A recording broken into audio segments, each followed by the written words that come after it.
হঠাৎ কেউ একটা এসে আমাকে জোরে ধাক্কা দিয়ে রাস্তার সাইডে ফেলে দিল, সাথে নিজেও আমার গায়ের উপরে পড়লো। আচমকা কি যে হয়ে গেল আমি বুঝতে না পেরে সামনে দেখাতে দেখলাম আমি যেখানে দাঁড়িয়েছিলাম সেখান দিয়ে বড় একটা ট্রাক যাচ্ছে। বুঝতে পারলাম আমাকে অ্যাক্সিডেন্টের হাত থেকে বাঁচানোর জন্য এই ধাক্কাটা দিয়েছে। আমি ধন্যবাদ বলার জন্য আমার গায়ের উপরে পড়ে থাকা মানুষটার দিকে তাকাতে ওর দিকে আমার চোখটা আটকে গেল। দেখলাম আমার বুকের উপরে বাচ্চা একটা মেয়ে পড়ে আছে। মেয়েটার মাথায় কালো রঙের হিজাব, চোখে গোল চশমা পরা, ভয়ে চোখটা খিঁচে ধরে বন্ধ করে আছে। মেয়েটাকে দেখে কয়েক সেকেন্ডের জন্য আমার পৃথিবীটা থমকে গিয়েছিল। বলতে পারো লাইফটা ফার্স্ট, এই যে লাইফে ফার্স্ট টাইম কারোর উপরে বড় একটা ক্রাশ খেয়েছিলাম। ক্রাশ খেয়েছিলাম কথাটা শুনেই মেঘের মুখটা একদম কালো হয়ে গেল। ও মাথাটা নিচু করে মনে মনে বলল, ও তার মানে আমার আগে আপনার ভালো লাগার মানুষ আরো একজন ছিল। আহান মেঘের মুখের দিকে তাকিয়ে মুচকি হাসলো, তারপর আবারও বলতে শুরু করলো, আমি কোনো রকম নিজেকে সামলে মেয়েটাকে ধন্যবাদ দিতে যাব, তার আগেই মেয়েটা আমার বুক থেকে উঠে রেগে বলল, এই যে মিস্টার হুডিম্যান, দিন কানা নাকি আপনি? চোখের সামনে দিয়ে এত বড় একটা ট্রাক আসছিল আর আপনি বগার মতো এখানে ঠাই দাঁড়িয়েছিলেন। আমি সময় মতো না আসলে কি হতো বলুন তো? আপনি আপনার হুডি, মাস্ক আর আপনার ক্যামেরা সব এতক্ষণে ট্রাকের চাকা নিচে পড়ে চ্যাপটা চিরা হয়ে যেত। আমি ওভাবেই শুয়ে থেকে মেয়েটার কথাটা করে শুনছিলাম। তখন হিয়ার, অভি আর রিয়ান দৌড়ে এসে আমাকে টেনে তুললো। মেয়েটি আমাদের চারজনের দিকে কিছুক্ষণ ড্যাব ড্যাব করে তাকিয়ে থেকে বলল, এই যে হুডিওয়ালা হনুমানেরা, নিজেদের বন্ধুকে সামলে রাখুন। আর একটু হলেই তো আপনাদের বন্ধু টাটা বাই বাই হয়ে যেত। আর এই গরমের মধ্যে দিনের বেলা এভাবে হুডি পরে ঘুরছেন কেন? আপনাদের কি হুডির ফ্যাক্টরি আছে নাকি? মেয়েটার কথা শুনে হিয়ান, অভি, রিয়ান হা করে ওদিকে তাকিয়ে রইল। ওদের এইভাবে চুপ করে দাঁড়িয়ে থাকতে দেখে মেয়েটা একটু বিরক্তিকর স্বরে বলল, আরে ধুর, এতক্ষণ তো এদের শুধু কানা ভেবেছিলাম, এখন তো দেখি এরা কথাও বলতে পারে না। মেয়েটার কথা শেষ হতেই দুজন লোক দৌড়ে এসে মেয়েটার পাশে দাঁড়িয়ে হাঁপাতে লাগলো।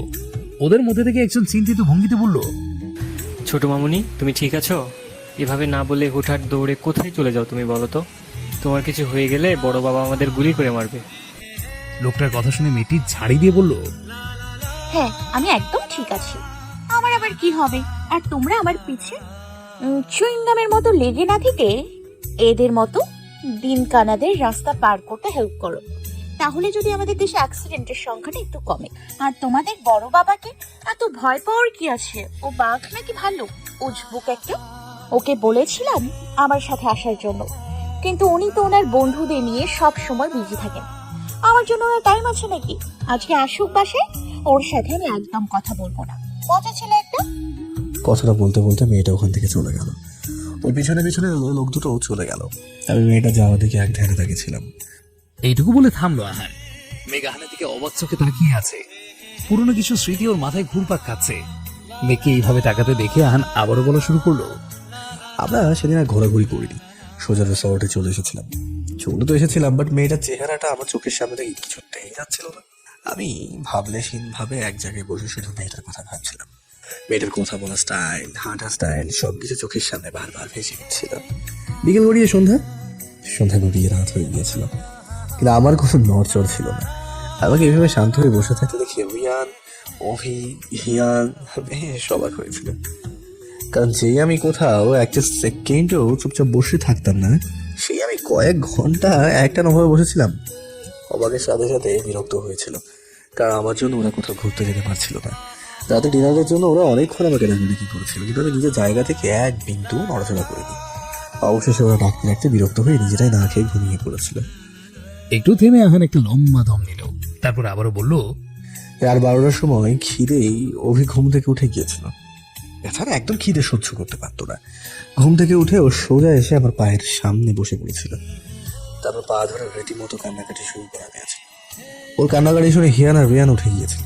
পরে তিনজন আমাকে এক পাকা জোর করে টানতে টানতে রিসর্ট থেকে দূরে রাস্তার পাশে একটা ছোট্ট পাহাড়ি রেস্টুরেন্টে নিয়ে এসেছিল। সেখানে এসে আমরা ভীষণ অবাক হয়েছিলাম। আমি এক প্রকার আকাশের চাঁদ হাতে পেয়ে গিয়েছিলাম। পরে তিনজন আমাকে এক প্রকার জোর করেই টানতে টানতে রিসর্ট থেকে দূরে রাস্তার পাশের একটা ছোট্ট পাহাড়ি রেস্টুরেন্টে নিয়ে এসেছিল। সেখানে এসে আমরা ভীষণ অবাক হয়েছিলাম। আমি এক প্রকার আকাশের চাঁদ হাতে পেয়ে গিয়েছিলাম। ভাবতে পারিনি এত রাতে মেয়েটাকে এখানে দেখতে পাবো। প্রথমে ভেবেছিলাম মেয়েটার কথা অতিরিক্ত ভাবতে ভাবতে হয়তো মেয়েটাকে কল্পনাতেও দেখছি, কিন্তু না, পরে বুঝতে পারলাম যে মেয়েটা সত্যিই আমার সামনে দাঁড়িয়ে আছে। রেস্টুরেন্টটা কাঠের তৈরি ছিল, উপরে টিন দিয়ে ছাউনি দেওয়া। ওটার সামনের উঠোনের মতো ছোট্ট একটুখানি খোলা জায়গা, সেখানে দাঁড়িয়ে আছে মেয়েটি। সাথে একটা ছেলে আর কিছু ছোট ছোট বাচ্চারা আছে। সামনের খোলা জায়গাটা পুরোটা একদম ফুল এবং বেলুন দিয়ে সাজানো, সাথে বিভিন্ন রঙের ঝাড়বাতিও আছে। মেয়েটার থেকে কিছু দূরে একটা মিডল সাইজের টেবিল রাখা, টেবিলটার উপরে বড় একটা কেক রাখা, কেকের পাশে মোমবাতি আর টুকিটাকি কিছু স্ন্যাক্স। মেয়েটা সাদা রঙের লং একটা গাউন পরা ছিল, সাথে খুব সুন্দরভাবে হিজাব পরে অন্যটা কাঁধে এক সাইডে ফেলে রেখেছিল। আমি, হিয়ান, রিয়ান, অভি আমরা চারজন পকেট থেকে মাস্ক বের করে পরে তারপর ভেতরে ঢুকি। আসলে আমরা প্রথমে ভেবেছিলাম রুমে বসে খাবারটা অর্ডার দিয়ে খাবো, কিন্তু আমার মাথা থেকে মেয়েটার ভূতটা তাড়ানোর জন্য অভি, হিয়ান, রিয়ান আমাকে রাতে ফ্রেশ এয়ারে নিয়ে গিয়েছিল, যাতে আমাদের ঘোরাও হয় আবার খাওয়াও হয় আর মেয়েটাকেও আমি ভুলে যাই। কিন্তু মেয়েটাকে এখানে দেখে ওদের ভাবনা এক বস্তা ভারী পড়ে গেল।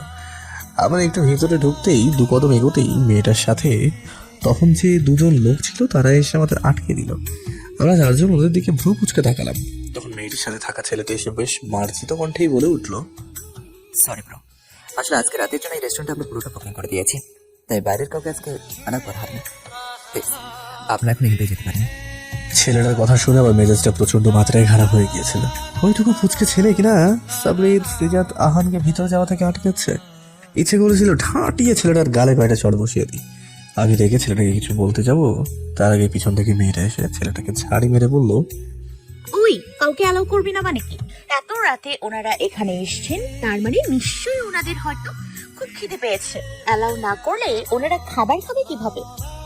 ছেলেটা নাক মুখ কুঁচকে বলল, কিভাবে খাবে আমি কি জানি, এখানে আশেপাশে আরো অনেক রেস্টুরেন্ট আছে, সেখানে চলে যাবেন তাহলেই তো হয়। মেয়েটা একটু বিরক্তির স্বরে বলল, মানুষজন কি পাগল হয়েছে যে রাত 12:30টার সময় রেস্টুরেন্ট খুলে রাখবে? এটা তো এক্সট্রা টাকা দিয়েছিস, তাই এখনো আমাদের জন্য খুলে রেখেছে। আর অন্যগুলো তো অনেক আগেই বন্ধ হয়ে গেছে। মেয়েটার কথা শুনে ছেলেটি বিরক্তির স্বরে বলল, লোকজন পাগল হতে যাবে কেন? পাগল তো আমি, যে তোর মতো একটা তার ছিঁড়া মেয়েকে নিয়ে এত রাতে বাড়ি খেতে এসেছি। দেখ, তোর যা মন চায় তাই কর, আমি আর কিচ্ছু বলবো না। কথাটা বলে ছেলেটা একটা চেয়ার হাতে নিয়ে অন্য পাশে গিয়ে বসে পড়লো। তারপর পকেট থেকে ফোন বের করে গম্ভীর মুখে ফোনটা স্ক্রল করতে লাগলো। মেয়েটা আমাদের দিকে তাকিয়ে মিষ্টি হেসে বলল, আপনারা এবার ভেতরে যেতে পারেন, কেউ আপনাদের কিচ্ছু বলবে না। মেয়েটার কথা শেষ হতে আমি ওর দিকে একটু এগিয়ে বলেছিলাম, ডবল থ্যাঙ্কস ম্যাম। আমার কথা শুনে মেয়েটা ভ্রু কুচকে বলেছিল, ডাবল থ্যাঙ্কস কেন? আমি আলতো হেসে বলেছিলাম, কারণ তুমি আমাকে তখন ট্রাকে নিজে চাপা পড়ার হাত থেকে বাঁচিয়েছিলে আর তখন রেস্টুরেন্টে ঢোকার পারমিশন দিলাম। তখন তো থ্যাঙ্কস বলার আগে চলে গিয়েছিল, তাই তখন তো এখন একটা একসাথেই দিলাম আর কি। আমার কথা শুনে মেয়েটি গোল চোখে আমার দিকে তাকিয়ে বলেছিল, আচ্ছা, তার মানে আপনি সেই দিনকারে লোকটা? আচ্ছা, আপনারা সব সময় কি এভাবে ফেস কভার করে চলাফেরা করেন নাকি? আপনাদের দেখলে কেমন ডাকাত ফ্লিংস আসে। মেয়েটার কথা শুনে হিয়ান ফিক করে এসে দিয়েছিল। আমি ওর কানের কাছে গিয়ে ফিস করে বলেছিলাম, আমরা আসলে ভীষণই সুইট, মেয়েরা আমাদের দেখলেই স্লিপ খেয়ে পড়ে যায়, তাই বেচারা মেয়েগুলোকে বাঁচানোর জন্য সবসময় মুখে মাস্ক পরে থাকি। কথাটা বলেই আমি রেস্টুরেন্টের মধ্যে চলে গিয়েছিলাম। আমার পিছনে হিয়ান, রিয়ানও ভিতরে চলে আসে। মেয়েটা আমাদের দিকে কিছুক্ষণ তাকিয়ে থেকে নিজের কাজে চলে যায়। আমরা ভিতরে এসে খাবার অর্ডার করি। ওয়েটার এসে জানাই খাবারটা আসতে 20 মিনিট টাইম লাগবে। তাই আমি ওদের ওখানে বসিয়ে রেখে মেয়েটা কি করছে সেটা দেখার জন্য রেস্টুরেন্টের দরজার পাশে এসে দাঁড়িয়েছিলাম। দেখলাম মেয়েটা কেক কেটে সবগুলো বাচ্চাকে খেতে দিল। কেক খাওয়া শেষে বাচ্চাদের নিয়ে কিছুক্ষণ লাফালাফি হই হুল্লোড় করে সবাই মিলে ঘাসের উপরে বসে ডিনার করলো, একমাত্র সেই ছেলেটা ছাড়া। ছেলেটা একপাশে গম্ভীর মুখ করে বসেছিল পুরোটার সময়। ওকে দেখে মনে হয়েছিল হাসি কাকে বলে সেটা ছেলে জানেই না। আমি পকেট থেকে আমার ফোনটা বের করে আড়াল থেকে মেয়েটার বেশ কিছু পিক তুলেছিলাম। খাওয়া শেষে মেয়েটা বাচ্চাগুলোর হাতে একটা করে প্যাকেট ধরিয়ে দিল। তারপর সবগুলো বাচ্চাকে একে একে আদর করে একটা মিনি প্রাইভেট বাসে উঠিয়ে দিল। বাচ্চাগুলো চলে যেতে মেয়েটা সেখানে দাঁড়িয়ে ফুপিয়ে কেঁদে দিয়েছিল। মেয়েটার কান্না শুনে ছেলেটা বসা থেকে উঠে এসে ওকে জড়িয়ে ধরলো। মেয়েটা ছেলেটাকে জড়িয়ে ধরে আরো জোরে হাও মাও করে কেঁদে দেয়। মেয়েটাকে দেখতে দেখতে ওর কান্না দেখে না আর এক মুহূর্তে ওখানে দাঁড়িয়ে থাকার সাহস হয়নি। আমি দ্রুত ভিতরে চলে এসেছিলাম। আমার কেন যেন কষ্ট হচ্ছিল ভীষণ, মনে হচ্ছিল কেউ আমার কলিজায় হাতুড়ি দিয়ে জোরে জোরে আঘাত করেছে। অচেনা একটা মেয়ের চোখের পানি কেন আমাকে এতটা পড়াচ্ছিল আমি নিজেও জানতাম না। এটুকু বলেই থেমে একটা দীর্ঘশ্বাস ফেল আহান। তারপর মাথা তুলে মেঘের দিকে তাকাতেই দেখলো মেঘ কিছু একটা নিয়ে গভীর ভাবনায় মগ্ন হয়ে আছে।